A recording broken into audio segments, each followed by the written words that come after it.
Shalom shalom bene data. Yesu ashimwe cyane. Ndabaramukije mwese mu izina rya Yesu Kristo. Imana ikomeze kubagirira neza.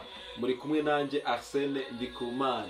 Turashima Imana ko yongeye kuduhuza namwe mwebwe mukunda gukurikira inyigisho tubagezaho cyangwa se ijambo ry'Imana tubasangiza. Ariko muri uyu mwanya turifuza kongera gushimira abantu mwese muri kwitabira ibihe byiza byo gusenga.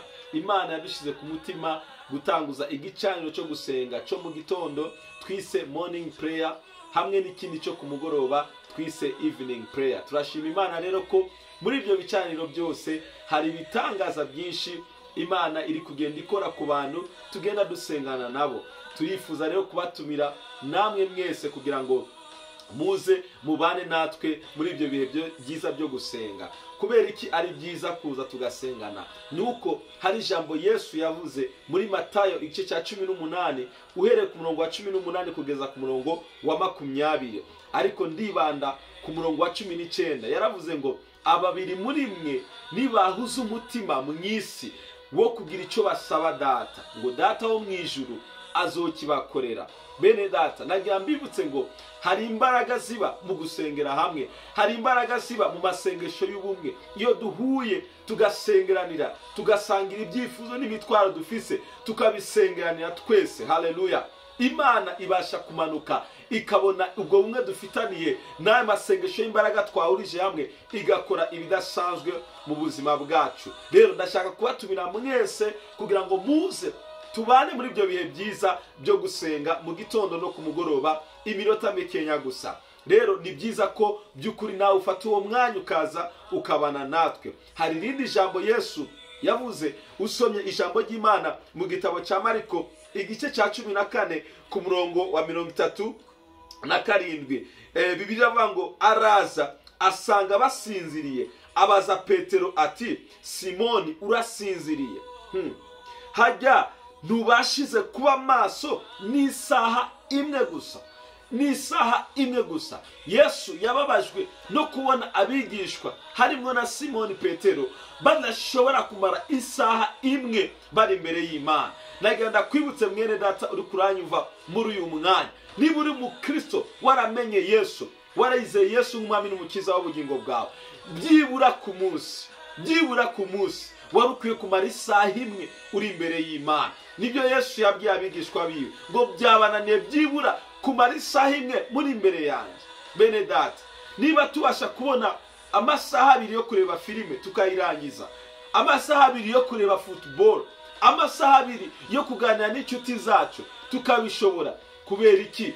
Imana yaturemye, Yesu Kristo waturemye, waducunguye, kuki tudashobora kumuha byibura isaha imwe ku munsi kugira ngo tubashe gusabana nawe? Iyo abantu baganira, iyo abantu basabana mu buryo bw'imivuganire yabo hagati yabo, bituma urukundo rwiyongera, bituma bamenyana kurushaho. Rero iyo natwe dusenga, iyo dufata umwanya wo gusenga, dusabana n'Imana, dusabana na data, dusabana na Kristo, haleluya, akabasha kutwumva natwe tukamwumva. Yesu ashimwe cyane, agakomeza gukora ibidasanzwe mu buzima bwacu. Rero niba uri umunyantege nke, by'ukuri wari ukwiye at least byibura gufata isaha imwe yo gusenga. Rero iyo turi kumwe muri morning prayer, turafata umwanya wo gusenga mu gitondo, tugafata n'undi mwanya wo gusenga ku mugoroba, byibura kugira ngo tugerageze turebe ko iyo saha twayigeraho cyangwa se tukanayirenza ku munsi, tugasenga kandi tugasabana n'Imana. Nega ngutumire rero mwene data, nawe uze ubane natwe kugira ngo ibyo bihe byo gusenga bitagucika. Haleluya. Gusenga bituma ubona imbaraga, gusenga bituma marayika w'Imana gusanga, gusenga bituma umwuka wera mwemuyera akugenderera akakongera imbaraga,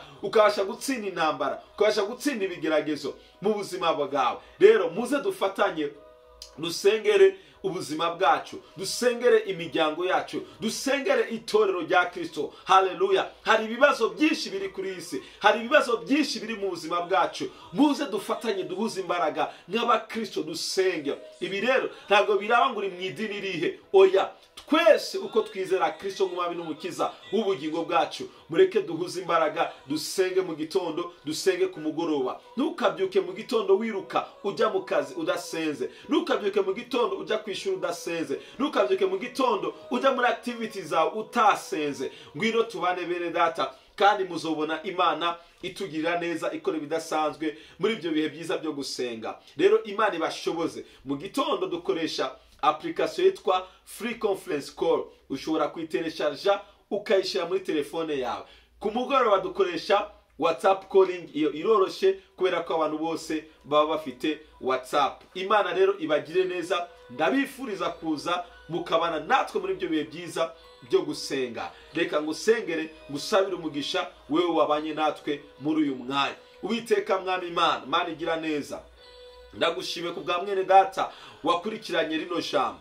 Ndasenze mu izina rya Yesu Kristo kugira ngo umuriro wo gusenga umufate, imyembe yo gusenga, umwuka wo gusenga uze mu buzima bwe, uze mu muryango we, uze mube mu izina rya Yesu Kristo. Reka mwami Imana imbaraga zawe zikore bidasanzwe mu buzima bwacu. Ndasenga one mwene data mwami kugira ngo umwiyereke, niba agwaye ndasenze kugira ngo imbaraga zikiza zimukoreho mu izina rya Yesu Kristo. Niba afite ikibazo cyacyo cyose mwami, reka umanuke wivange mu kibazo cye, abone kugirirwa neza nawe mwami.